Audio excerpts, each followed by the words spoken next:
Tuesday again? No problem. What up?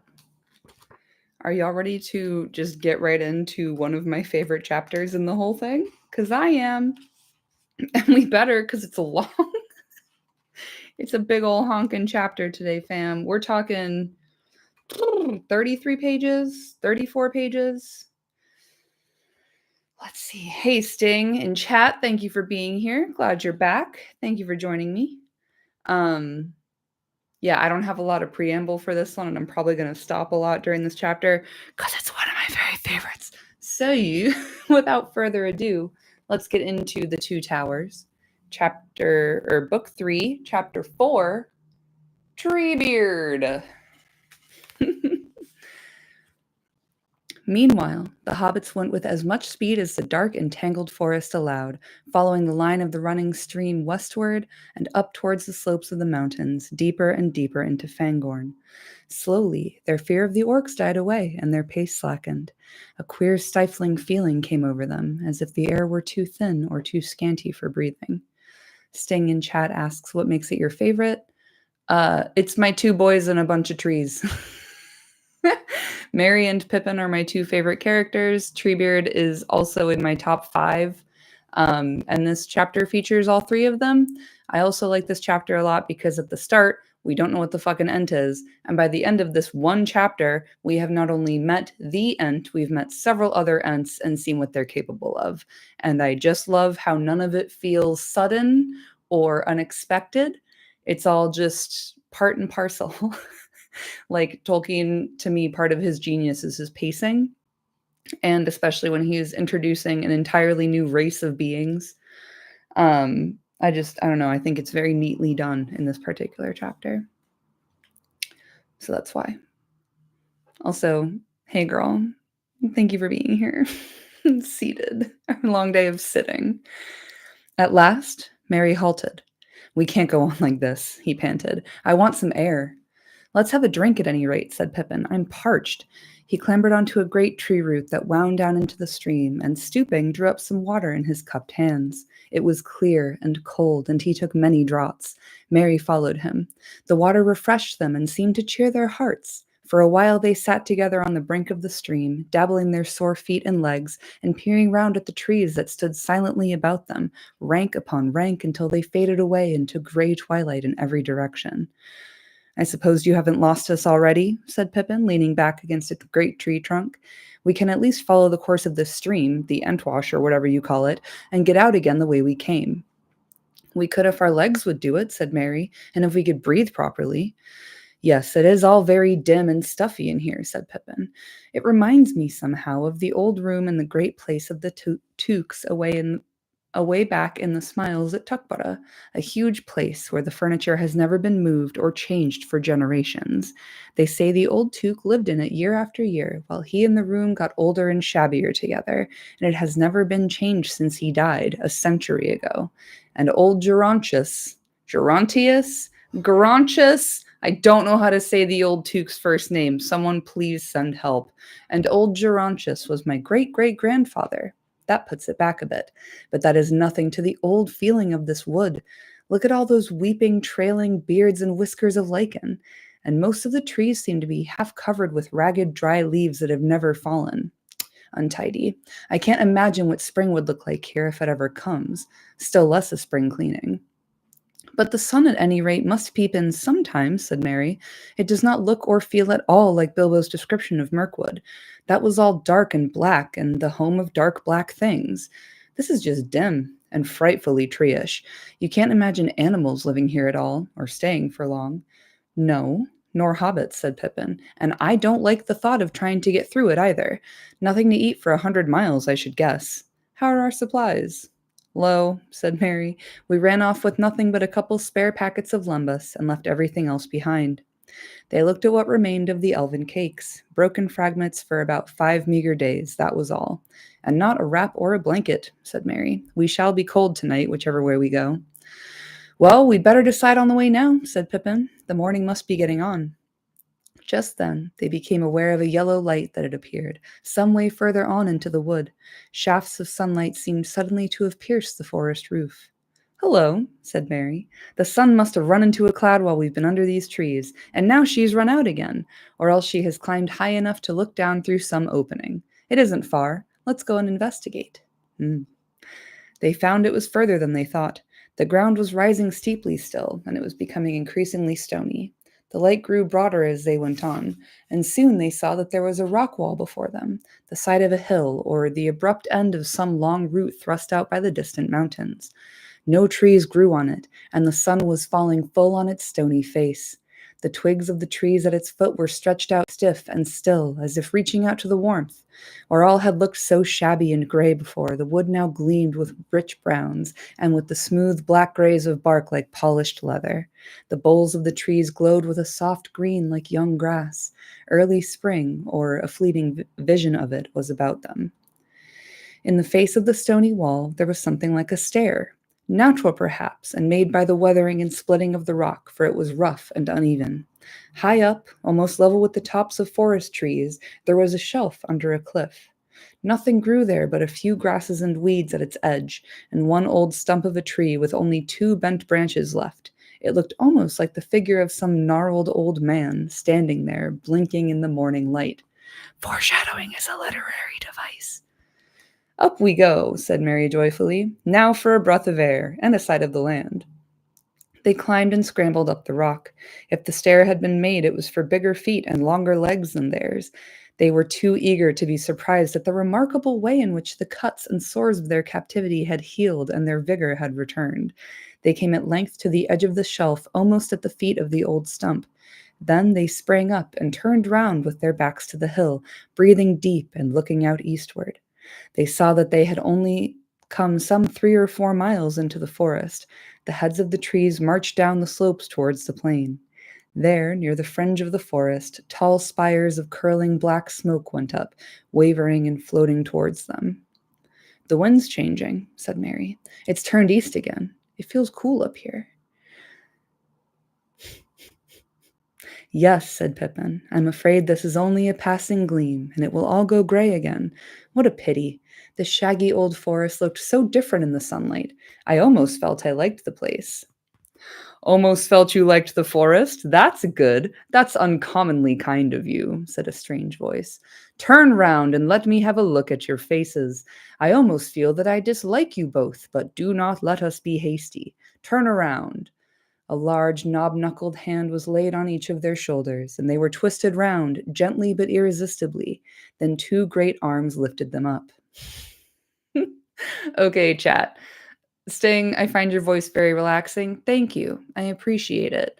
I use my voice professionally at work all the time, and then I get to read books, and apparently the only character voice I do is Treebeard. Sorry, I'm not sorry at all. I've always found everything Tolkien wrote that I've tried to read, aside from The Hobbit, to be pretty overwhelming, but I'm able to understand it better through these streams. Thank you again. I appreciate it, and I am at your service. You know, I like to think that I try to make Tolkien's work more accessible for the dumb bitch population, so that's what I'm here for. Ron, thank you, dude. You know I can't help it. Gotta get into my lower register, dude. All right, let's go. They found that they were looking at a most extraordinary face. It belonged to a large man-like, almost troll-like figure, at least 14 foot high, very sturdy, with a tall head and hardly any neck. Whether it was clad in stuff like green and gray bark, or whether that was its hide, was difficult to say. At any rate, the arms, at a short distance from the trunk, were not wrinkled, but covered with a brown, smooth skin. The large feet had 7 toes each. The lower part of the long face was covered with a sweeping gray beard, bushy, almost twiggy at the roots, and thin and mossy at the ends. But at the moment, the hobbits noted little but the eyes. These deep eyes were now surveying them, slow and solemn, but very penetrating. They were brown, shot with green light. Often afterwards, Pippin tried to describe his first impression of them. One felt as if there was an enormous well behind them, filled up with ages of memory and long, slow, steady thinking, but their surface was sparkling with the present, like sun shimmering on the outer leaves of a vast tree or on the ripples of a very deep lake. I don't know, but I felt as if something that grew in the ground, asleep, you might say, or just feeling itself as something between root tip and leaf tip, between deep earth and sky, had suddenly waked up and was considering you with the same slow care that it had given to its own inside affairs for endless years. Murmured the voice, a deep voice like a very deep woodwind instrument. Very odd indeed. Do not be hasty, that is my motto. But if I had seen you before I heard your voices, I liked them, nice little voices. They reminded me of something I cannot remember. If I had seen you before I heard you, I should have just trodden on you, taking you for little orcs, and found out my mistake afterwards. Very odd you are indeed. Root and twig, very odd. Pippin, though still amazed, no longer felt afraid. Under those eyes he felt a curious suspense, but not fear. Please, he said, who are you? And what are you? A queer look came into the old eyes, a kind of wariness. The deep wells were covered over. Whom now, answered the voice. Well, I am an Ent, or that's what they call me. Yes, Ent is the word. The Ent I am, you might say, in your manner of speaking. Fangorn is my name according to some. Treebeard others make it. Treebeard will do. An Ent, said Mary. What's that? But what do you call yourself? What's your real name? Who now, replied Treebeard, who now that would be telling, not so hasty, and I am doing the asking, you are in my country. What are you, I wonder? I cannot place you. You do not seem to come in the old lists that I learned when I was young. But that was a long, long time ago, and they may have made new lists. Let me see, let me see. How did it go? Learn now the lore of living creatures. First name the four, the free peoples. Eldest of all the elf children, dwarf the delver, dark are his houses, Ent the earthborn, old as mountains, man the mortal, master of horses, beaver the builder, buck the leaper, bear, bee hunter, boar the fighter, hound is hungry, hare is fearful, eagle in eyrie, ox in pasture, hart horn crowned, hawk is swiftest, swan the whitest, serpent coldest. How did it go? Room tum, room-ti toom tum. It was a long list, but anyway, you do not seem to fit in anywhere. We always seem to have got out to have got left out of the old lists and the old stories, said Mary. Yet we've been about for quite a long time. We are hobbits. Why not make a new line, said Pippin. Half-grown hobbits, the hole dwellers. Put us in amongst the four next to man, the big people, and you've got it. Not bad, said Treebeard. That would do. So you live in holes, eh? That sounds very right and proper. Who calls you hobbits, though? That does not sound elvish to me. Elves made all the old words. They began it. Nobody calls us hobbits. We call ourselves that, said Pippin. Come now, not so hasty. You call yourselves hobbits? But you should not go telling just anybody. You'll be letting out your own right names if you're not careful. We aren't careful about that, said Mary. As a matter of fact, I'm a Brandybuck, Mary Addock Brandybuck, though most people just call me Mary. And I'm a Took, Peregrine Took, but I'm generally called Pippin, or even Pip. But you are hasty folk, I see, said Treebeard. I am honored by your confidence, but you should not be too free all at once. There are Ents and Ents, you know, or there are Ents and things that look like Ents but ain't, as you might say. I'll call you Mary and Pippin, if you please. Nice names. For I am not going to tell you my name, not yet at any rate. A queer, half-knowing, half-humorous look came with a green flicker into his eyes. For one thing, it would take a long while. My name is growing all the time, and I've lived a very long, long time. So my name is like a story. Real names tell you the story of the things they belong to in my language, in the old Entish, as you might say. It is a lovely language, but it takes a very long time to say anything in it because we do not say anything in it unless it is worth taking a long time to say and to listen to. But now, and the eyes became very bright and present, seeming to grow smaller and almost sharp. What is going on? What are you doing in it all? I can see and hear and smell and feel a great deal from this. Ah la la la la rumba kamanda lindor burume. Excuse me, that is a part of my name for it. I do not know what the word is in the outside languages. You know, the thing we are on, where I stand and look out on fine mornings and think about the sun and the grass beyond the wood and the horses and the clouds and the unfolding of the world. What is going on? What is Gandalf up to? And these Burarum. He made a deep rumbling noise like a discord on a great organ. These orcs and young Saruman down at Isengard. I like news, but not too quick now. There is quite a lot going on, said Mary. And even if we tried to be quick, it would take a long time to tell. But you told us not to be hasty.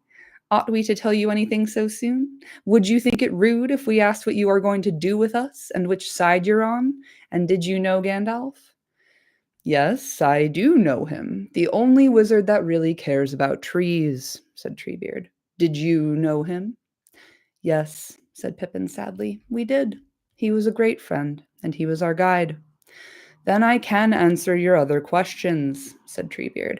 I am not going to do anything with you, not if you mean by that do something to you without your leave. We might do some things together. I don't know about sides. I go my own way, but your way may go along with mine for a while. But you speak of Master Gandalf as if he was in a story that had come to an end. Yes, we do, said Pippin sadly. The story seems to be going on, but I'm afraid Gandalf has fallen out of it. Oh, come now, said Treebeard. Oh, well. He paused, looking long at the hobbits. Well, I do not know what to say. Come now. If you would like to hear more, said Mary, we will tell you. But it will take some time. Wouldn't you like to put us down? Couldn't we sit here together in the sun while it lasts? You must be tired of holding us up. Tired? No, I am not tired. I do not easily get tired. And I do not sit down. I am not very, bendable. But there, the sun is going in. Let us leave this. Did you say what you call it? Hill? Suggested Pippin. Shelf? Step? Suggested Mary. Treebeard repeated the words thoughtfully. Hill. Yes, that was it. But it is a hasty word for a thing that has stood here ever since this part of the world was shaped. Never mind. Let us leave it and go.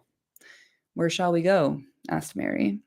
To my home, or one of my homes, answered Treebeard. Is it far? I do not know. You might call it far, perhaps, but what does that matter? Well, you see, we've lost all our belongings, said Mary. We have only a little food. Oh, you need not trouble about that, said Treebeard. I can give you a drink that will keep you green and growing for a long, long while. And if we decide to part company, I can set you down outside my country at any point you choose. Let us go. Holding the hobbits gently but firmly, one in the crook of each arm, Treebeard lifted up first one large foot and then the other, and moved them to the edge of the shelf. The root-like toes grasped the rocks. Then, carefully and solemnly, he stalked down from step to step and reached the floor of the forest. At once he set off with long, deliberate strides through the trees, deeper and deeper into the wood, never far from the stream, climbing steadily up towards the slopes of the mountains. Many of the trees seemed asleep, or as unaware of him as of any other creature that merely passed by, but some quivered, and some raised up their branches above his head as he approached. All the while, as he walked, he talked to himself in a long-running stream of musical sounds. The hobbits were silent for some time. They felt, oddly enough, safe and comfortable, and they had a great deal to think and wonder about. At last, Pippin ventured to speak again. Please, Treebeard, he said, could I ask you something? Why did Celeborn warn us against your forest? He told us not to risk getting entangled in it. Did he now? Rumbled Treebeard. And I might have said much the same if you had been going the other way. Do not risk getting entangled in the woods of Laurindolorian. Oh, I said that so wrong. Laurelindorinen. Laurelindorinen. That is what the elves used to call it, but now they make the name shorter. Lothlorien, they call it. Perhaps they are right. Maybe it is fading, not growing.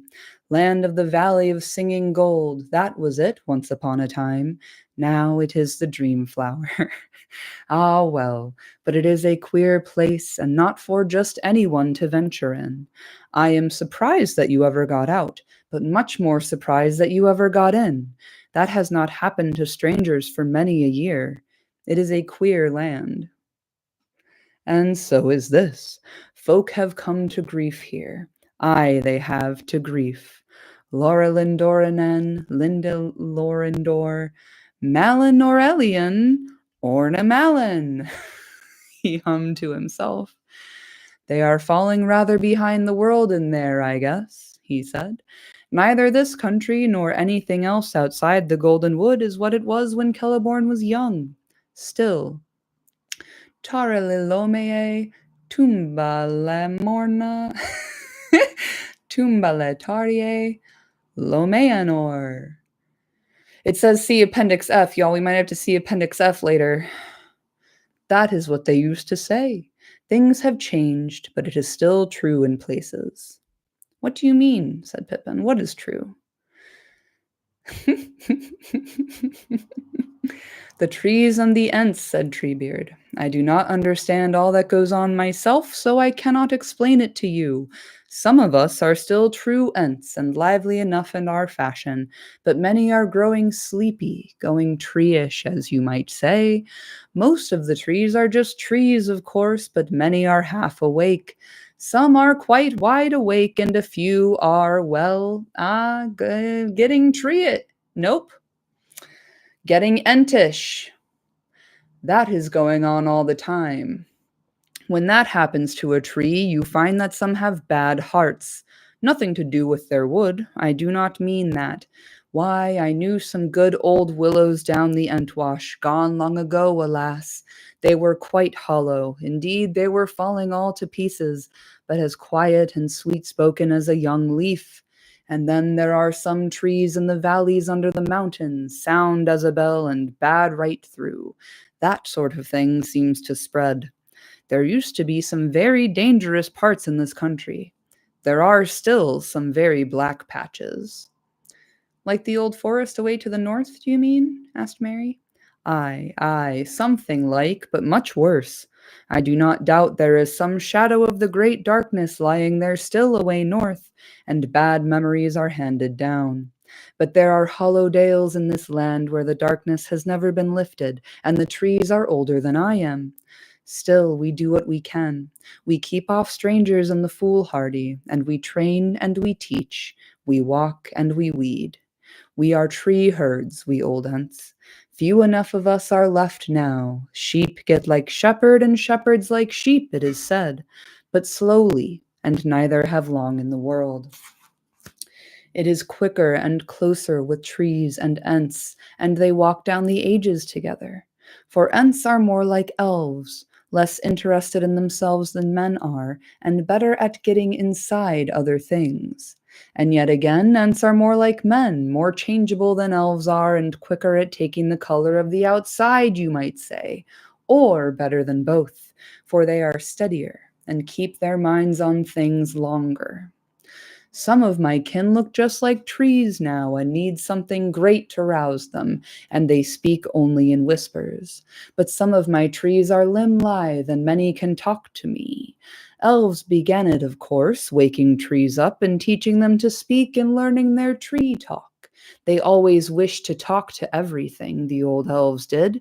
But then the great darkness came, and they passed away over the sea or fled into far valleys and hid themselves and made songs about days that would never come again. Never again. There was all one wood once upon a time, from here to the mountains of Loon, and this was just the East End. Those were the broad days. Time was when I could walk and sing all day and hear no more than the echo of my own voice in the hollow hills. The woods were like the woods of Lothlorien, only thicker, stronger, younger, and the smell of the air. I used to spend a week just breathing. Treebeard fell silent, striding along, and yet making hardly a sound with his great feet. Then he began to hum again, and passed into a murmuring chant. Gradually, the hobbits became aware that he was chanting to them. In the willow meads of Tezarinan I walked in the spring. Ah, the sight and the smell of the spring in Nan Tessarian. And I said that it was good. I wandered in summer in the elm woods of Ossiriand. Ah, the light and the music in the summer by the 7 rivers of Ossir. And I thought that was best. To the beaches of Neldoreth I came in the autumn. Ah, the gold and the red and the sighing of the leaves in the autumn in Tar Na Neldor. It was more than my desire. To the pine trees upon the highland of Dorthonion I climbed in the winter. Ah, the wind and the whiteness and the black branches of winter upon Oronathon. My voice went up and sang in the sky, and now all those lands lie under the wave, and I walk in Ambarona, in Taromorna, in Aldalome, in my own land, in the country of Fangorn, where the roots are long, and the years lie thicker than the leaves, in Tare Mornalome. He ended and strode on silently, and in all the wood, as far as ear could reach, there was not a sound. Chat. Indian. Yep. It would almost behoove me to read ahead and try to sound these out ahead of time, but I don't do that. You're getting an authentic reading experience, guaranteed. Yes, wrong. Oh, melodious indeed, I'm sure. The day waned, and dusk was twined about the boles of the trees. At last the hobbits saw, rising dimly before them, a steep, dark land. They had come to the feet of the mountains, and to the green roots of tall Methadras. Down the hillside the young Entwash, leaping from its springs high above, ran noisily from step to meet them. On the right of the stream there was a long slope, clad with grass, now gray in the twilight. No trees grew there, and it was open to the sky. Stars were shining already in lakes between shores of cloud. Treebeard strode up the slope, hardly slackening his pace. Suddenly, before them, the hobbit saw a wide opening. 2 great trees stood there, one on either side, like living gateposts, but there was no gate save their crossing and interwoven boughs. As the old Ent approached, the trees lifted up their branches, and all their leaves quivered and rustled. For they were evergreen trees, and their leaves were dark and polished and gleamed in the twilight. Beyond them was a wide level space, as though the floor of a great hall had been cut in the side of the hill. On either hand, the walls sloped upwards until they were 50 feet high or more, and along each wall stood an aisle of trees that also increased in height as they marched inwards. At the far end the rock wall was sheer,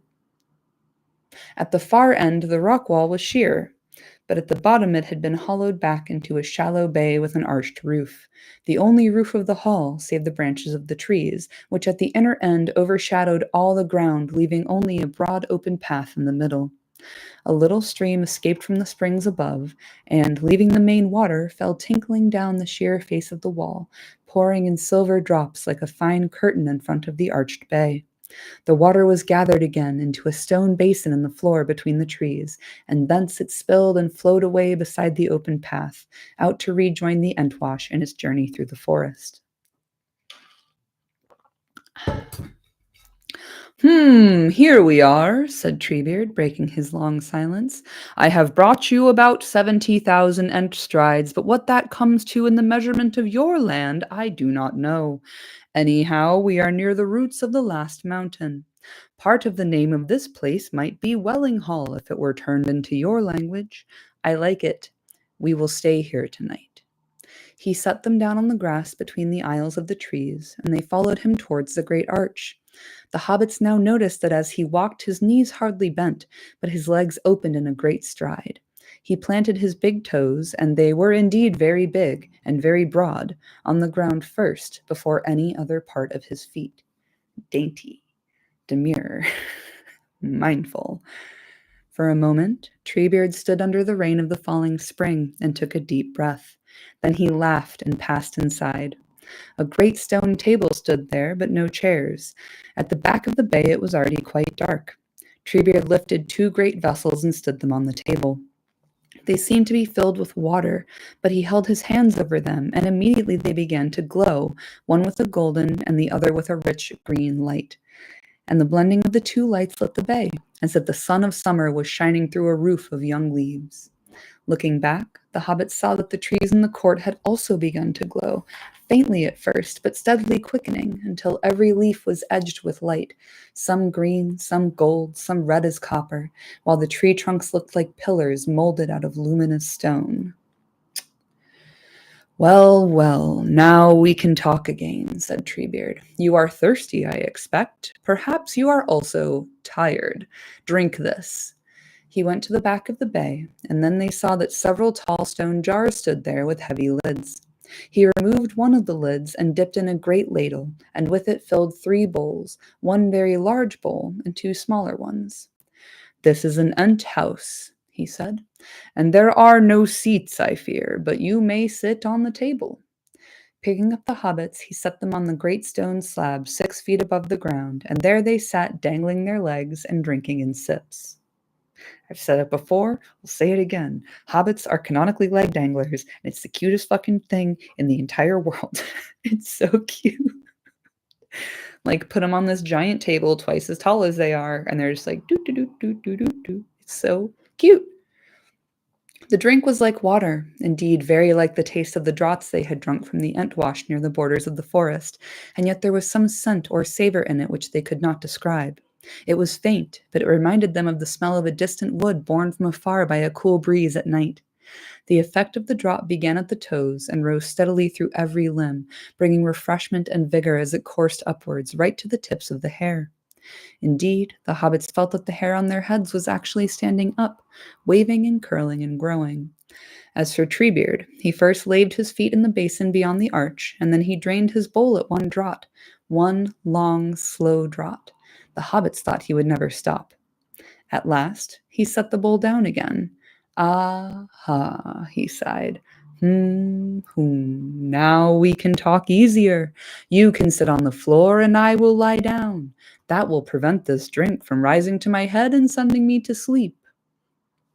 On the right side of the bay there was a great bed on low legs, not more than a couple of feet high, covered deep in dried grass and bracken. Treebeard lowered himself slowly onto this, with only the slightest sign of bending at his middle, until he lay at full length, with his arms behind his head, looking up at the ceiling, upon which lights were flickering like the play of leaves in the sunshine. Merry and Pippin sat beside him on pillows of grass. Now tell me your tale and do not hurry, said Treebeard. The hobbits began to tell him the story of their adventures ever since they left Hobbiton. They followed no very clear order, for they interrupted one another continually, and Treebeard often stopped the speaker and went back to some earlier point, or jumped forward asking questions about later events. They said nothing whatever about the ring, and did not tell him why they set out or where they were going to, and he did not ask for any reasons. He was immensely interested in everything, in the Black Riders, in Elrond and Rivendell, in the Old Forest and Tom Bombadil, in the mines of Moria, and in Lothlorien and Galadriel. He made them describe the Shire and its country over and over again. He said an odd thing at this point. You never see any Ents round there, do you? He asked. Well, not Ents. Entwives, I should really say. Entwives, said Pippin. Are they like you at all? Yes, well, no, I do not really know now, said Treebeard thoughtfully, but they would like your country, so I just wondered. Treebeard was, however, especially interested in everything that concerned Gandalf, and most interested of all in Saruman's doings. The hobbits regretted very much that they knew so little about them, only a rather vague report by Sam of what Gandalf had told the council. But they were clear at any rate that Agluk and his troop came from Isengard, and spoke of Saruman as their master. Said Treebeard, when at last their story had wound and wandered down to the battle of the orcs and the riders of Rohan. Well, well, that is a bundle of news and no mistake. You have not told me all, no, indeed, not by a long way. But I do not doubt that you are doing as Gandalf would wish. There is something very big going on that I can see, and what it is maybe I shall learn in good time, or in bad time, by root and twig, but it is a strange business. Upsprout a little folk that are not in the old lists, and behold, the 9 forgotten riders reappear to hunt them, and Gandalf takes them on a great journey, and Galadriel harbors them in Caros Galadon, and orcs pursue them down all the leagues of Wilderland. Indeed, they seem to be caught up in a great storm. I hope they weather it. And what about yourself? Asked Mary. I have not troubled about the great wars, said Treebeard. They mostly concern elves and men. That is the business of wizards. Wizards are always troubled about the future. I do not like worrying about the future. I am not altogether on anybody's side because nobody is altogether on my side, if you understand me. Nobody cares for the woods as I care for them, not even elves nowadays. Still, I take more kindly to elves than to others. It was the elves that cured us of dumbness long ago, and that was a great gift that cannot be forgotten, though our ways have parted since. And there are some things, of course, whose side I am altogether not on. I am against them altogether, these Buraru. He again made a deep rumble of disgust. These orcs and their masters. I used to be anxious when the shadow lay on Mirkwood, but when it removed to Mordor, I did not trouble for a while. Mordor is a long way away, but it seems that the wind is setting east, and the withering of all woods may be drawing near. There is naught that an old Ent can do to hold back the storm. He must weather it or crack. But Saruman now. Saruman is a neighbor. I cannot overlook him. I must do something, I suppose. I have often wondered lately what I should do about Saruman. Who is Saruman? Asked Pippin. Do you know anything about his history? Saruman is a wizard, answered Treebeard. More than that, I cannot say. I do not know the history of wizards, but they appeared first after the great ships came over the sea. But if they came with the ships, I can never tell. Saruman was reckoned great among them, I believe. Chat, Isaac, welcome in. Better late than never, bud. You arrive precisely when you mean to, etc. Saruman was reckoned great among them, I believe. He gave up wandering about and minding the affairs of men and elves some time ago. You would call it a very long time ago, and he settled down at Angranost, or Isengard, as the men of Rohan call it. He was very quiet to begin with, but his fame began to grow. He was chosen to be the head of the White Council, they say, but that did not turn out too well. I wonder now if even then Saruman was not turning to evil ways. But at any rate, he used to give no trouble to his neighbors. I used to talk to him. There was a time when he was always walking about my woods. He was polite in those days, always asking my leave, at least when he met me, and always eager to listen. I told him many things that he would never have found out by himself, but he never repaid me in like kind. I cannot remember that he ever told me anything, and he got more and more like that. His face, as I remember it, I have not seen it for many a day, became like windows in a stone wall, windows with shutters inside. I think that I now understand what he is up to. He is plotting to become a power. He has a mind of metal and wheels, and he does not care for growing things except as far as they serve him for the moment. And now it is clear that he is a black traitor. He has taken up with foul folk, with the orcs. Worse than that, he has been doing something to them, something dangerous. For these Isengarders are more like wicked men. It is a mark of evil things that came in the great darkness that they cannot abide the sun. But Saruman's orcs can endure it, even if they hate it. I wonder what he has done. Are they men he has ruined, or has he blended the races of orcs and men? That would be a black evil. Treebeard rumbled for a moment, as if he were pronouncing some deep subterranean Entish malediction. Some time ago, I began to wonder how orcs dared to pass through my woods so freely, he went on. Only lately did I guess that Saruman was to blame, and that long ago he had been spying out all the ways and discovering my secrets. He and his foul folk are making havoc now. Down on the borders, they are felling trees, good trees. Some of the trees they just cut down and leave to rot. Orc mischief, that, but most are hewn up and carried off to feed the fires of Orthanc. There is always a smoke rising from Isengard these days. Curse him, root and branch. Many of those trees were my friends, creatures I had known from nut and acorn. Many had voices of their own that are lost forever now, and there are wastes of stump and bramble where once there were singing groves. I have been idle. I have let things slip. It must stop. Treebeard raised himself from his bed with a jerk, stood up, and thumped his hand on the table. The vessels of light trembled and sent up 2 jets of flame. There was a flicker like green fire in his eyes, and his beard stood out stiff as a great besom. Don't know how to say that word, I'm so sorry. I will stop it, he boomed, and you shall come with me. You may be able to help me. You will be helping your own friends that way too, for if Saruman is not checked, Rohan and Gondor will have an enemy behind as well as in front. Our roads go together, to Isengard. We will come with you, said Merry. We'll do what we can. Yes, said Pippin. I should like to see the White Hand overthrown. I should like to be there, even if I could not be of much use. I shall never forget Agluk and the crossing of Rohan. Good, said Treebeard. But I spoke hastily. We must not be hasty. I have become too hot. I must cool myself and think, for it is easier to shout stop than to do it. He strode to the archway and stood for some time under the falling rain of the spring. Then he laughed and shook himself, and wherever the drops of water fell glittering from him to the ground, they glinted like red and green sparks. He came back and laid himself on the bed again and was silent. Ooh, ooh.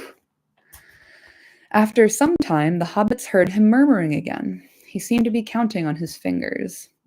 Fangorn, Finglas, Fladrif, aye, he sighed. The trouble is that there are so few of us left, he said, turning towards the hobbits. Only 3 remain of the first Ents that walked in the woods before the darkness. Only myself, Fangorn, and Finglas and Fladrif, to give them their elvish names. You may call them Leaflock and Skinbark if you like that better. And of us 3, Leaflock and Skinbark are not much use for this business. Leaflock has grown sleepy, almost tree-ish, you might say. He has taken to standing by himself half asleep all through the summer with the deep grass of the meadows round his knees. Covered with leafy hair he is. He used to rouse up in winter, but of late he has been too drowsy to walk far even then. Skinbark lived on the mountain slopes west of Isengard. That is where the worst trouble has been. He was wounded by the orcs, and many of his folk and his tree herds have been murdered and destroyed. He has gone up into the high places among the birches that he loves best, and he will not come down. Still, I dare say I could get together a fair company of our younger folks, if I could make them understand the need, if I could rouse them. We are not a hasty folk. What a pity there are so few of us. Why are there so few when you've lived in this country so long? Asked Pippin. Have a great many died? Oh, no, said Treebeard. None have died from inside, as you might say. Some have fallen in the evil chances of the long years, of course, and more have grown tree-ish. But there were never many of us, and we have not increased. There have been no entings, no children, you would say, not for a terrible long count of years. You see, we lost the Entwives. Oh, how very sad, said Pippin. How was it that they all died? They did not die, said Treebeard. I never said died. We lost them, I said. We lost them, and we cannot find them. He sighed. I thought most folk knew that. There were songs about the hunt of the Ents for the Entwives sung among elves and men from Mirkwood to Gondor. They cannot be quite forgotten. Well, I am afraid the songs have not come west over the mountains to the Shire, said Mary. Won't you tell us some more, or sing us one of the songs? Yes, I will indeed, said Treebeard, seeming pleased with the request. But I cannot tell it properly, only in short, and then we must end our walk. Tomorrow we have councils to call and work to do, and maybe a journey to begin. It is rather a strange and sad story, he went on after a pause. When the world was young and the woods were wide and wild, the Ents and the Entwives, and there were Ent maidens then. Ah, the loveliness of Fimbrethiel, of Wandlim the light-footed, in the days of our youth. They walked together and they housed together, but our hearts did not go on growing in the same way.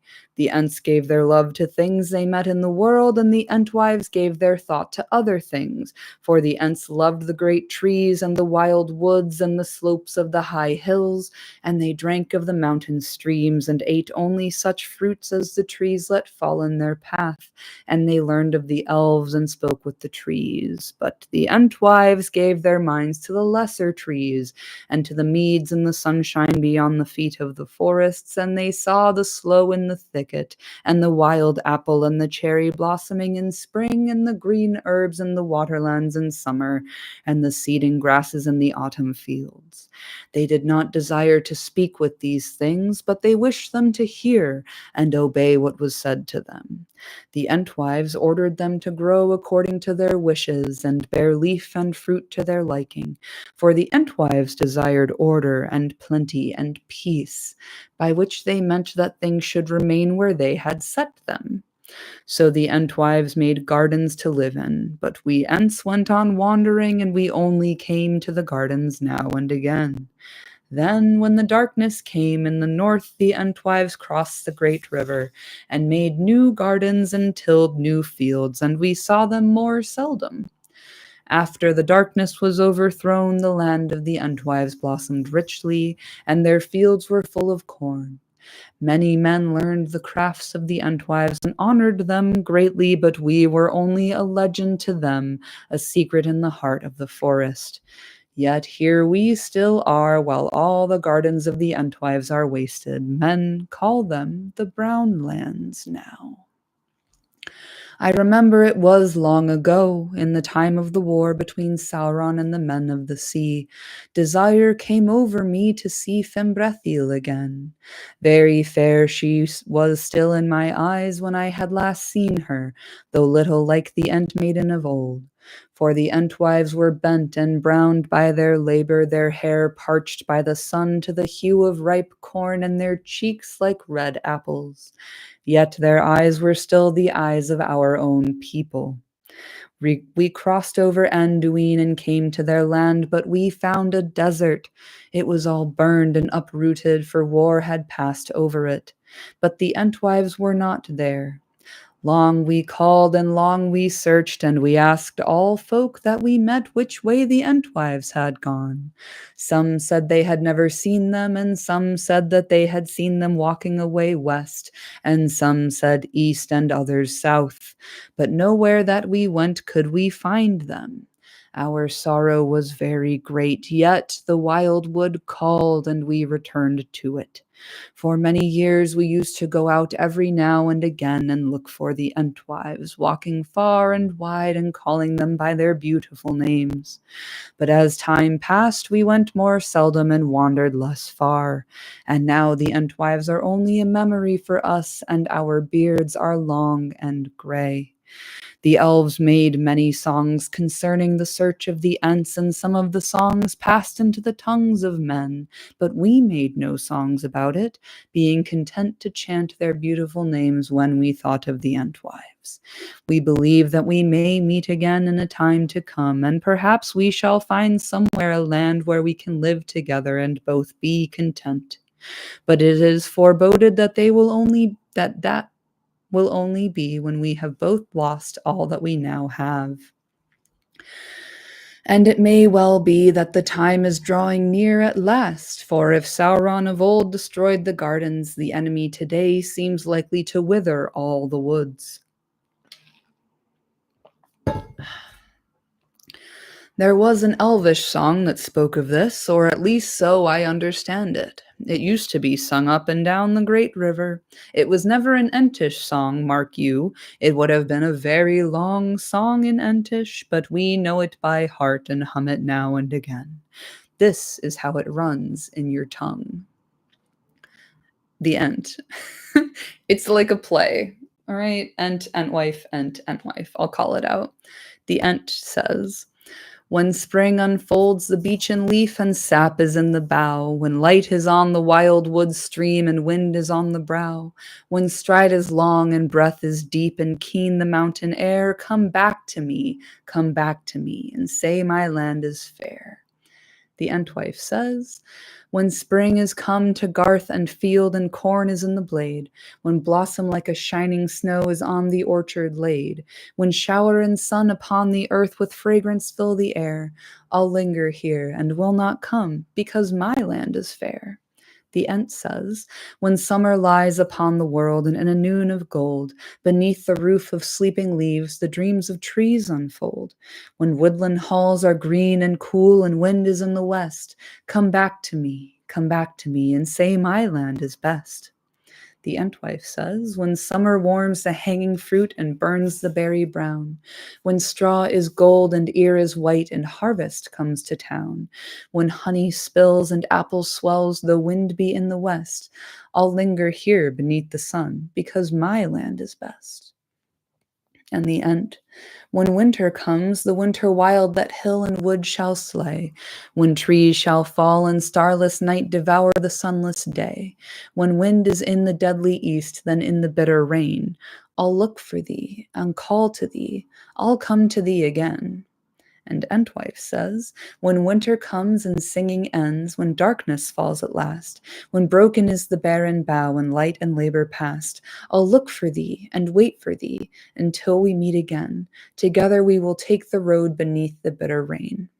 I should have said again. Oh well.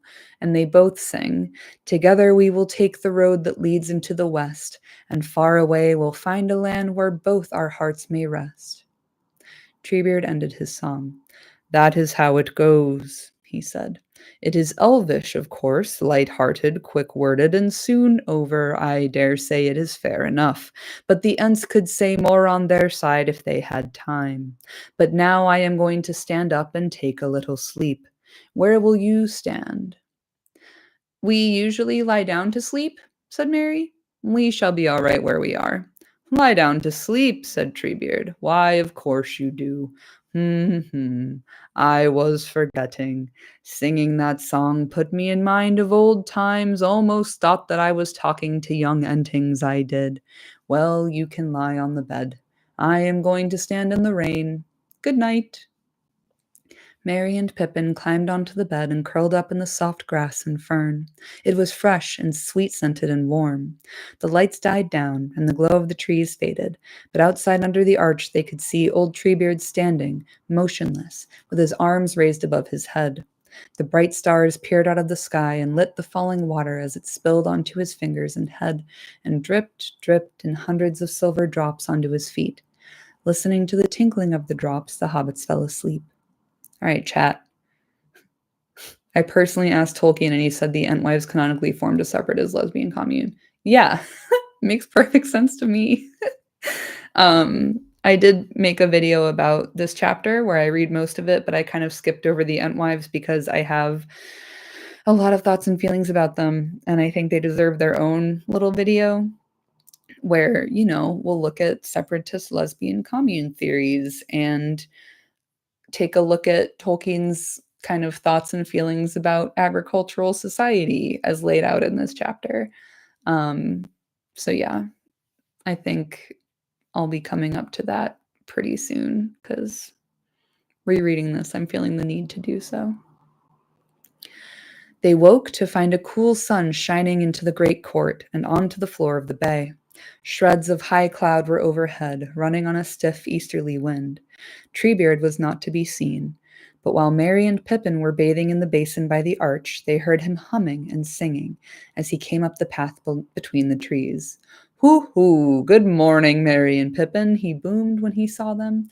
"You sleep long. I have been many 100 strides already today. Now we will have a drink and go to Antmoot."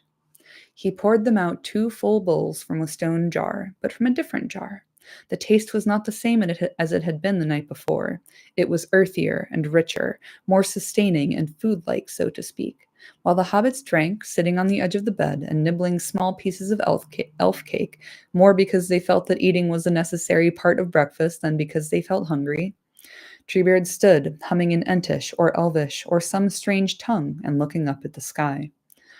"Where is Antmoot?" Pippin ventured to ask. "Who, eh? Antmoot?" said Treebeard, turning round. "It is not a place. It is a gathering of Ents, which does not often happen nowadays, but I have managed to make a fair number promise to come. We shall meet in the place where we have always met. Durndingle, men call it. It is away south from here. We must be there before noon." Before long, they set off. Treebeard carried the hobbits in his arms as on the previous day. At the entrance to the court, he turned to the right, stepped over the stream, and strode away southwards along the feet of great tumbled slopes where trees were scanty.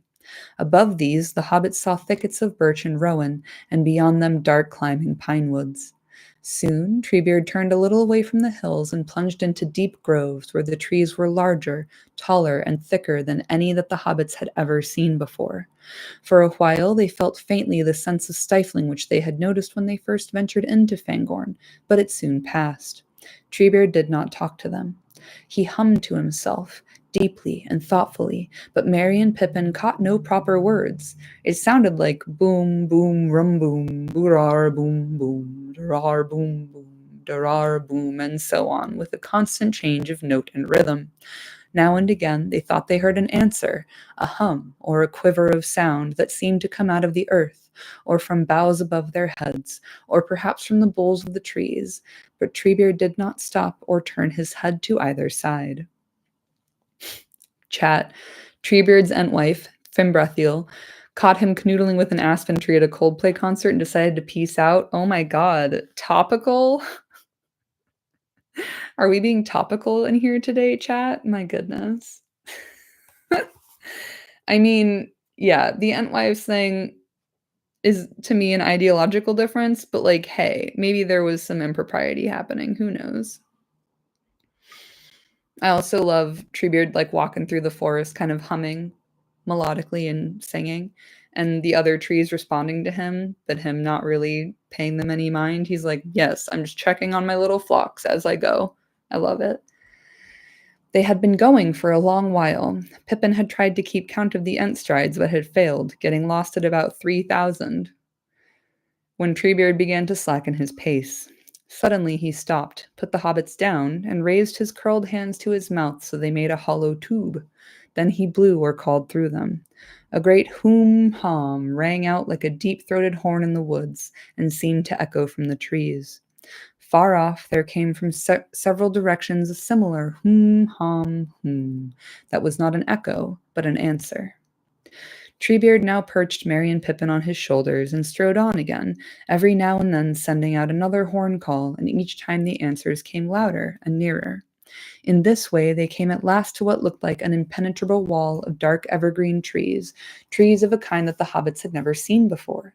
They branched out right from the roots and were densely clad in dark glossy leaves like thornless holly, and they bore many stiff, upright, flower-like spikes. Stiff, upright flower spikes with large shining olive-colored buds. Turning to the left and skirting this huge hedge, Treebeard came in a few strides to a narrow entrance.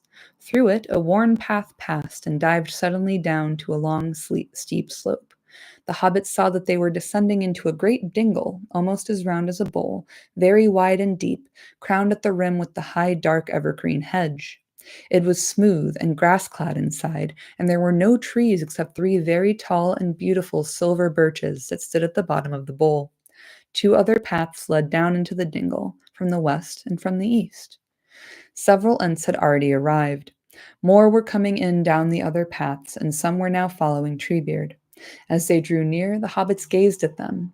They had expected to see a number of creatures as much like Treebeard as one hobbit is like another, at any rate to a stranger's eye, and they were very much surprised to see nothing of the kind. The Ents were as different from one another as trees from trees. Some as different as one tree is from another of the same name, but quite different growth and history, and some as different as one tree kind from another, as birch from beech, oak from fir. There were a few older Ents, bearded and gnarled like hale but ancient trees, though none looked as ancient as Treebeard. And there were tall and strong Ents, clean-limbed and smooth-skinned, like forest trees in their prime. But there were no young Ents, no saplings. Altogether, there were about 24 standing on the wide grassy floor of the dingle, and as many more were marching in. At first, Merry and Pippin were struck chiefly by the variety that they saw, the many shapes and colors, the differences in girth and height, and length of leg and arm, and in the number of toes and fingers, anything from 3 to 9. A few seemed more or less related to Treebeard and reminded them of beech trees or oaks, but there were other kinds. Some recalled the chestnut, brown-skinned Ents with large splay-fingered hands and short, thick legs. Some recalled the ash, tall, straight gray Ents with many-fingered hands and long legs. Some the fir, the tallest Ents, and others the birch, the rowan, and the linden. But when the Ents all gathered round Treebeard, bowing their heads slightly, murmuring in their slow musical voices, and looking long and intently at the strangers, then the hobbits saw that they were all of the same kindred, and all had the same eyes. Not all so old or so deep as Treebeard's, but all with the same slow, steady, thoughtful expression, and the same green flicker. As soon as the whole company was assembled, standing in a wide circle round Treebeard, a curious and unintelligible conversation began. The Ents began to murmur slowly. First one joined and then another until they were all chanting together in a long rising and falling rhythm, now louder on one side of the ring, now dying away there and rising to a great boom on the other side. Though he could not catch or understand any of the words, he supposed the language was Entish, Pippin found the sound very pleasant to listen to at first, but gradually his attention wavered. After a long time, and the chant showed no signs of slackening, he found himself wondering, since Entish was such an unhasty language, whether they had yet got further than good morning, and if Treebeard was to call the roll, how many days it would take to sing all their names. I wonder what the Entish is for yes or no, he thought. He yawned. Treebeard was immediately aware of him. Hey, my Pippin, he said, and the other Ents all stopped their chant. You are a hasty folk, I was forgetting, and anyway it is wearisome listening to a speech you do not understand. You may get down now. I have told your names to the Antmoot, and they have seen you, and they have agreed that you are not orcs, and that a new line shall be put in the old lists. We have got no further yet, but that is quick work for an Antmoot. You and Mary can stroll about in the dingle if you like. There is a well of good water if you need refreshing away yonder in the north bank. There are still some words to speak before the moot really begins. I will come and see you again and tell you how things are going. He put the hobbits down. Before they walked away, they bowed low. This feat seemed to amuse the Ents very much, to judge by the tone of their murmurs and the flicker of their eyes, but they soon turned back to their own business. Merry and Pippin climbed up the path that came from the west and looked through the opening in the great hedge. Long tree-clad slopes rose up from the lip of the dingle, and away beyond them, above the fir trees of the furthest ridge, there rose, sharp and white, the peak of a high mountain. Southwards, to their left, they could see the forest falling away down into the gray distance. There, far away, was a pale gleam There, far away, was a pale green glimmer that Mary guessed to be a glimpse of the plains of Rohan.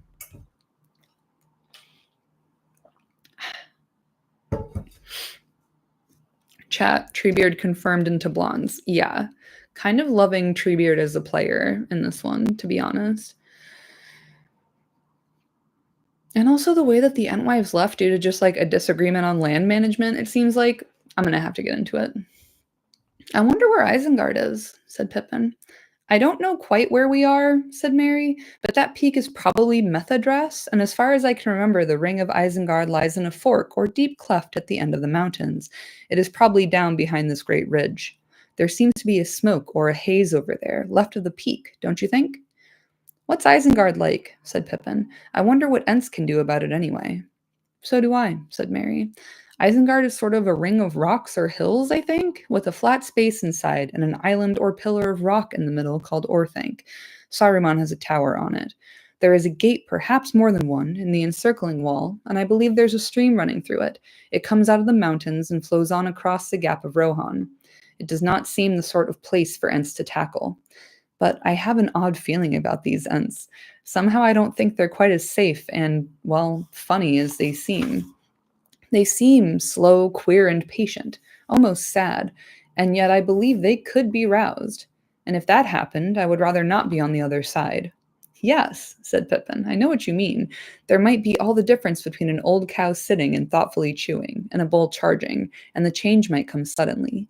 I wonder if Treebeard will rouse them. I am sure he means to try, but they don't like being roused. Treebeard got roused himself last night, and then bottled it up again. The hobbits turned back. The voices of the Ents were still rising and falling in their conclave. The sun had now risen high enough to look over the high hedge. It gleamed on the tops of the birches and lit the northward side of the dingle with a cool yellow light. There they saw a little glittering fountain. They walked along the rim of the great bowl at the foot of the evergreens. It was pleasant to feel cool grass about their toes again, and not to be in a hurry. And then they climbed down to the gushing water. They drank a little, a clean, cold, sharp draught, and sat down on a mossy stone, watching the patches of sun on the grass and the shadows of the sailing clouds passing over the floor of the dingle. The murmur of the Ents went on. It seemed a very strange and remote place, outside their world and far from everything that had ever happened to them. A great longing came over them for the faces and voices of their companions, especially for Frodo and Sam, and for Strider. At last there came a pause in the Ent voices, and looking up, they saw Treebeard coming towards them, with another Ent at his side. Here I am again, said Treebeard. Are you getting weary or feeling impatient, hey? Well, I am afraid that you must not get impatient yet. We have finished the first stage now, but I have still got to explain things again to those that live a long way off, far from Isengard, and those that I could not get round to before the moot. And after that we shall have to decide what to do. However, deciding what to do does not take Ents so long as going over all the facts and events that they have to make up their minds about. Still, it is no use denying we shall be here a long time yet. A couple of days, very likely. So I have brought you a companion. He has an Ent house nearby. Bregalad is his elvish name. He says he has already made up his mind and does not need to remain at the moot. He is the nearest thing among us to a hasty Ent. You ought to get on together. Goodbye. Treebeard turned and left them. Bregalad stood for some time surveying the hobbits solemnly, and they looked at him, wondering when he would show any signs of hastiness. He was tall and seemed to be one of the younger Ents. He had smooth, shining skin on his arms and legs, his lips were ruddy, and his hair was gray-green. Chat, I forgot about the Ent babysitter. Yeah, Nanny Quickbeam. He could bend and sway like a slender tree in the wind. At last he spoke, and his voice, though resonant, was higher and clearer than Treebeard's. My friends, let's go for a walk, he said. I and Bray Galad, that is Quickbeam in your language, but it is only a nickname, of course. They have called me that ever since I said yes to an elder Ent before he had finished his question. Also, I drink quickly and go out while some are still wetting their beards. Come with me. He reached down two shapely arms and gave a long-fingered hand to each of the hobbits. Is Quickbeam hot or something? Like, Quickbeam seems kind of sexy-coded. All that day they walked about in the woods with him, singing and laughing, for Quickbeam often laughed. He laughed if the sun came out from behind a cloud. He laughed if they came upon a stream or spring. Then he stooped and splashed his feet and head with water. He laughed sometimes at some sound or whisper in the trees.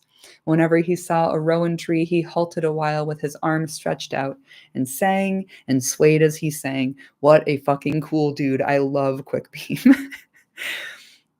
At nightfall, he brought them to his Ent house, nothing more than a mossy stone set upon turves under a green bank.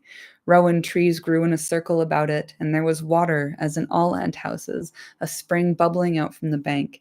They talked for a while as darkness fell on the forest. Not far away, the voices of the Antmoot could be heard still going on, but now they seemed deeper and less leisurely, and every now and again one great voice would rise in a high and quickening music, while all others died away. But beside them, Brigallad spoke gently in their own tongue, almost whispering, and they learned that he belonged to Skinbark's people, and the country where they had lived had been ravaged. That seemed to the hobbits quite enough to explain his hastiness, at least in the matter of orcs. They were rowan trees in my home, said Brigallad softly and sadly, rowan trees that took root when I was an Enting many, many years ago in the quiet of the world. The oldest were planted by the Ents to try and please the Entwives, but they looked at them and smiled and said that they knew where whiter blossom and richer fruit were growing. Yet there are no trees of all that race, the people of the rose, that are so beautiful to me.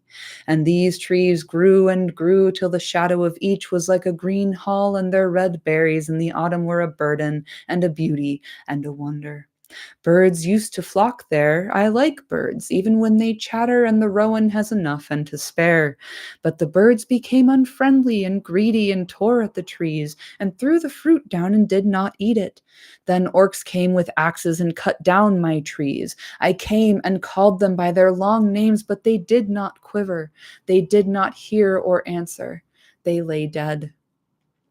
O orofarne lassa mista carne mirie. O rowan fair, upon your hair how white the blossom lay. O rowan mine, I saw you shine upon a summer's day. Your rind so bright, your leaves so light, your voice so cool and soft. Upon your head how golden red the crown you bore aloft. O rowan dead, upon your head your hair is dry and gray. Your crown is spilled, your voice is stilled, forever and a day. O orofarne, lasse mista, carne mirie. The hobbits fell asleep to the sound of the soft singing of Brigallad that seemed to lament in many tongues the fall of trees that he had loved. Chat, it's like instead of kids' table at the function, they have a hasty table. Exactly. And I'm getting Manic Pixie Dreamant 1000%. But also the passage I just read about his rowan trees and how they were all cut down. Shit's fucking so sad, dude. It is so sad. So the fact that Quickbeam has encountered so much sorrow and loss and yet laughs at every opportunity. It's a teachable moment, fam. The next day, they spent also in his company, but they did not go far from his house. Most of the time they sat silent under the shelter of the bank, for the wind was colder and the clouds closer and grayer. There was little sunshine, and in the distance the voices of the Ents at the moot still rose and fell, sometimes loud and strong, sometimes low and sad, sometimes quickening, sometimes slow and solemn as a dirge. A second night came, and still the Ents held conclave under hurrying clouds and fitful stars. The third day broke, bleak and windy. At sunrise, the Ents' voices rose to a great clamor and then died down again. As the morning wore on, the wind fell and the air grew heavy with expectancy. The hobbits could see that Brigallad was now listening intently, although to them, down in the dell of his Ent house, the sound of the moot was faint. The afternoon came, and the sun, going west towards the mountains, sent out long yellow beams between the cracks and fissures of the clouds. Suddenly, they were aware that everything was very quiet. The whole forest stood in listening silence. Of course, the Ent voices had stopped. What did that mean? Brigallad was standing up erect and tense, looking back northwards towards Durndingle. Then with a crash came a great ringing shout, "Ra, whom, ra!" The trees quivered and bent as if a gust had struck them. There was another pause, and then a marching music began like solemn drums, and above the rolling beats and booms there welled voices singing high and strong. We come, with roll of drum, tarunda runda runda ram. The Ents were coming. Ever nearer and louder rose their song. We come, with horn and drum, taruna runa runa ram. Bray Gallad picked up the hobbits and strode from his house. Before long, they saw the marching line approaching. The Ents were swinging along with great strides down the slope towards them. Treebeard was at their head, and some 50 followers were behind him, two abreast, keeping step with their feet and beating time with their hands upon their flanks. As they drew near, the flash and flicker of their eyes could be seen. Here we come with a boom, here we come at last, called Treebeard when he caught sight of Bray Gallad and the hobbits. Come, join the moot, we are off to Isengard. To Isengard, the Ents cried in many voices, to Isengard. To Isengard, though Isengard be ringed and barred with doors of stone, though Isengard be strong and hard as cold as stone and bare as bone, we go to war, to hew the stone and break the door. For bowl and bough are burning now, the furnace roars, we go to war. To land of gloom with tramp of doom, with roll of drum, we come, to Isengard, with doom we come, with doom we come, with doom we come. So they sang as they marched southwards. Bray Gallad, his eyes shining, swung into the line beside Treebeard. The old Ent now took the hobbits back and set them on his shoulders again, so they rode proudly at the head of the singing company with beating hearts and heads held high. Though they had expected something to happen eventually, they were amazed at the change that had come over the Ents. It seemed now as sudden as the bursting of a flood that had long been held back by a dike. The Ents made up their minds rather quickly after all, didn't they? Pippin ventured to say after some time, when for a moment the singing paused, and only the beating of hands and feet was heard. Quickly? Said Treebeard. Yes, indeed, quicker than I expected. Indeed, I have not seen them roused like this for many an age. We Ents do not like being roused, and we never are roused unless it is clear to us that our trees and our lives are in great danger. That has not happened in this forest since the wars of Sauron and the Men of the Sea. It is the orc work, the wanton hewing, Rarum, without even the bad excuse of feeding the fires that has so angered us, and the treachery of a neighbor who should have helped us. Wizards ought to know better. They do know better.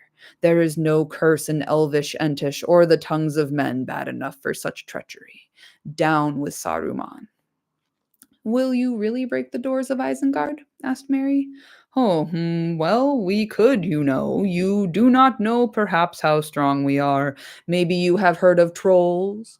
They are mighty strong, but trolls are only counterfeits made by the enemy in the great darkness in mockery of Ents, as orcs were of elves. We are stronger than trolls. We are made of the bones of the earth. Now, so sick. We can split stone like the roots of trees, only quicker, far quicker if our minds are roused. If we are not hewn down or destroyed by fire or blast of sorcery, we could split Isengard into splinters and crack its walls into rubble. But Saruman will try to stop you, won't he?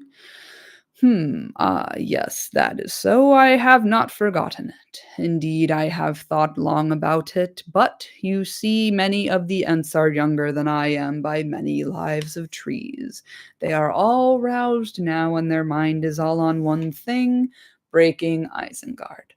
But they will start thinking again before long. They will cool down a little when we take our evening drink. What a thirst we shall have. But let them march now and sing. We have a long way to go, and there is time ahead for thought. It is something to have started. Treebeard marched on, singing with the others for a while. But after a time, his voice died to a murmur and fell silent again. Pippin could see that his old brow was wrinkled and knotted. At last he looked up, and Pippin could see a sad look in his eyes. Sad, but not unhappy. There was a light in them, as if the green flame had sunk deeper into the dark wells of his thought. Of course, it is likely enough, my friends, he said slowly, likely enough that we are going to our doom. the last march of the Ents. But if we stayed at home and did nothing, doom would find us anyway, sooner or later. That thought has long been growing in our hearts, and that is why we are marching now. It was not a hasty resolve. Now, at least the last march of the Ents may be worth a song. Aye, he sighed. We may help the other peoples before we pass away. Still, I should have liked to see the songs come true about the Entwives. I should dearly have liked to see Fimbrethiel again. But there, my friends, songs like trees bear fruit only in their own time and their own way, and sometimes they are withered untimely. The Ents went striding on at a great pace. They had descended into a long fold of the land that fell away southward. Now they began to climb up and up onto the high western ridge. The woods fell away, and they came to scattered groups of birch, and then to bare slopes where only a few gaunt pine trees grew. The sun sank behind the dark hill back in front. Gray dusk fell. Pippin looked behind. The number of Ents had grown, or what was happening? Where the dim bare slopes that they had crossed should lie, he thought he saw groves of trees. But they were moving. Could it be that the trees of Fangorn were awake and the forest was rising, marching over the hills to war? He rubbed his eyes, wondering if if sleep and shadow had deceived him, but the great gray shapes moved steadily onward. There was a noise like wind in many branches. The Ents were drawing near the crest of the ridge now, and all song had ceased. Night fell, and there was silence. Nothing was to be heard save a faint quiver of the earth beneath the feet of the Ents, and a rustle, the shade of a whisper as of many drifting leaves. At last they stood upon the summit and looked down into a dark pit, the great cleft at the end of the mountains, Nan Kurunir, the valley of Saruman. Night lies over Isengard, said Treebeard. And that is the end of that chapter. Got him. Big one. So as I kind of said at the start, I really like this chapter a lot because at the beginning, we don't know what Ents are. And by the end, we've learned all about them, all about Entwives who are not appearing in this film. And we kind of get to know a lot about Entish culture and what they look like and how they are. Tolkien gets to flex on how many different kinds of trees he knows about, which I really love. And I also like that the overall kind of mode of this chapter is very different from the ones on either side of it or in the rest of this book, because we're in a weird dark forest, right? Like we're kind of taking a break from the main narrative to get to know Treebeard and what's going on with Fangorn and Isengard and how much they know about each other. I have a big fucking gripe with how it goes in the movie with the Treebeard situation, which if you've seen my Treebeard video, I'm about to repeat myself a bit, but in the movie, Treebeard, like, hangs out with Merry and Pippin, and they're like, yo, there's some stuff going on. Like, can you help us with this? And he's like, nah, I'm good on that. Actually, we don't concern ourselves with the outside world. And then like it's Mary for some reason who's like the warmonger in the movies and is like, well, you got to do something. Like you live in the world and it's the you can fence yourselves in, but you cannot forever fence it out kind of lesson coming into play here, where Mary's like, well, you got to do something because like you live in the world and the world is in trouble. And so you got to help us. And it isn't until Pippin's like weird spaghetti logic that doesn't make any fucking sense that Treebeard like listens, turns around, sees the destruction of his forest at the hands of Saruman, calls all the Ents, and then they go. And at the Antmoot in the movies, they're like, nah, we're not going to help. Bye. Which like I've always found to be so infuriating. Like, why would you go to all of the trouble of building a giant animatronic tree for Treebeard and film all these scenes when you're going to fundamentally change the character and what he's all about? Like, why? I've always found it really confounding. I guess they were trying to like center the hobbits in this part of the narrative, but like it's not about them. It's about the oldest living being in Middle Earth And it's about him knowing what's going on in his forest. Like he's long been thinking about like, what the fuck should I do about Saruman? Like he's not ignorant. He's not unaware that Saruman's been fucking up his whole situation. He knows about it. He just doesn't really know what to do. So something about these two little guys coming in and like bringing news of like shit's happening outside your forest, Treebeard. And Treebeard's like, well, shit, man, I should probably like call the annual general meeting and see what we can do about this. And Merry and Pippin don't say anything to like force his hand or convince him. They essentially just tell him what's been going on. And he's like, oh shit, we should probably do something, huh? We should probably go fuck up Saruman the way he's been fucking us up. He's been cutting down my trees. He's been cutting down Bray Galad's trees. And we're going to have a quick meeting about it. Make sure y'all are indeed not orcs. And then we're going to march on Isengard and fuck it up. Cool? Sound like a good plan? Great. And it's the Ents who do that in the narrative proper. Okay? Like, I think it's important that they have that agency and that they're intentional about marching on Isengard. And it's not just like, oops, I accidentally saw that Saruman has decimated a huge part of my forest. It's like, Treebeard is the Ent. He's called Fangorn. The forest is called Fangorn. Like, of course he's going to know what the fuck is going on in his forest. I've always found it so frustrating how they removed so much agency from my boy here. Peter Jackson. But aside from that, I don't know. I really like it. I like that we get to see at least 2 Ent houses, if not 3. Like, does Durndingle count as an Ent house, or is it like a conference room? Sound off in the chat. But yeah, I will end up making that video about Entwives because I have a lot of thoughts and feelings about like Tolkien's attitude towards agricultural society as laid out in this chapter. Like you can extrapolate a lot about his feelings on the matter. We know he's anti-industrialist, and I don't know if he sees the Entwives as being like quietly industrial by wanting to kind of harness the power of the land for agricultural purposes, where to me it seems like Tolkien is more inclined to agree with like the Entish way of things, where it's like, just let them fucking grow. We'll see. But I personally think both sides have merit, especially in the context of lesbian utopian commune society. So I'll get into a whole video about Entwives at some point. And yeah, I do, again, really, really enjoy Merry and Pippin getting to take a little break and like hang out in a lovely green place and have cold grass about their toes. And the little interaction they have with Treebeard at the very start of the chapter of like them being like, hey, what the fuck are you? What's your name? And him being like, whoa, whoa, whoa, what the fuck are you? What's your name? And like their immediate, like, they trust him immediately and tell him their right names, their full names immediately. So Treebeard is endeared to them.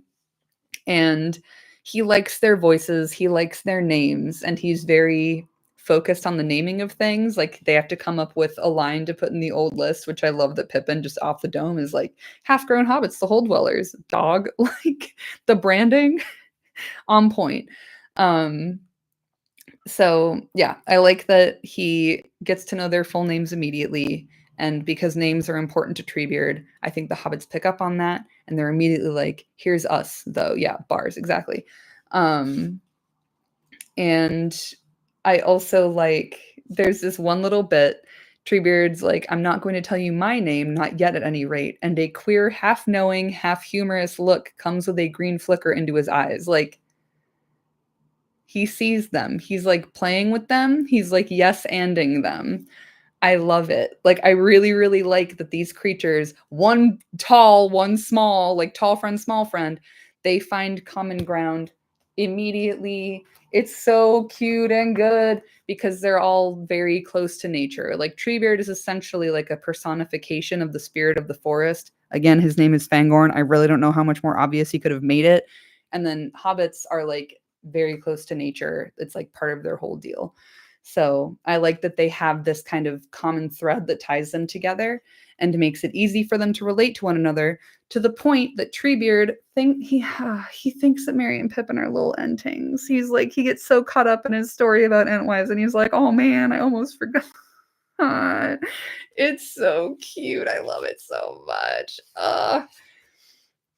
And then, yeah, if you've been watching any of my content about Hobbit ennoblement, enlargement is a synonym for ennoblement, and they both literally become physically larger as a result of drinking the Entrots, and that's fucking hilarious to me. Like, Tolkien was like, do I have to hit you over the head with it? I will. So cute. So yeah, that is the Treebeard chapter. Utterly fucking delightful. So many good descriptions of just like natural phenomena where it's like I say this in my Treebeard video too, but this really does feel like going on a walk through an old growth forest with Tolkien and noticing what he would notice, like the way that light filters through leaves, dances on water, green and yellow light interplaying with one another. And I do also like the kind of gentle magic that Treebeard has with his Entdrots, like he's doing like light and water prestidigitation with the Entdrots. I just like it very much. So yeah, good little chapter and an excellent, like, we're not really playing with allegory here, but the theme is nature being self-aware, rising up against the forces that are seeking to crush it and tear it down, and showing that nature is much more powerful than anyone gives it any credit for, and that Ents are made of the bones of the earth, which is a phrase Tolkien uses over and over and over throughout the text, and it's always well placed. And in every other context, it refers to stone. But with Ents, I do believe that they're the bones of the earth because they're the eldest. There's also another thing that I want to talk about in a different video because I don't have enough Tom Bombadil knowledge at this time to hand. But Treebeard is referred to as eldest in a lot of Tolkien's like letters and writing and drafts, and Tom Bombadil identifies himself as eldest. So what is the truth? As an oldest child myself, I find it important to lay out who is in fact the eldest. Yo, what up, sis? Big dog, small dog. Exactly. So that's all I've got for y'all today, I think. Big old chapter, important chapter.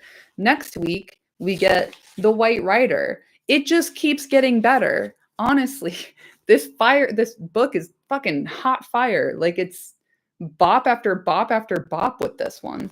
So I will see y'all next week for that. Can't wait. And I really appreciate every single one of you joining me yet again for one of these. Yeah, I'll see y'all on the next one. It's dinner time. Have a good week. See you again. Don't be hasty. Bye.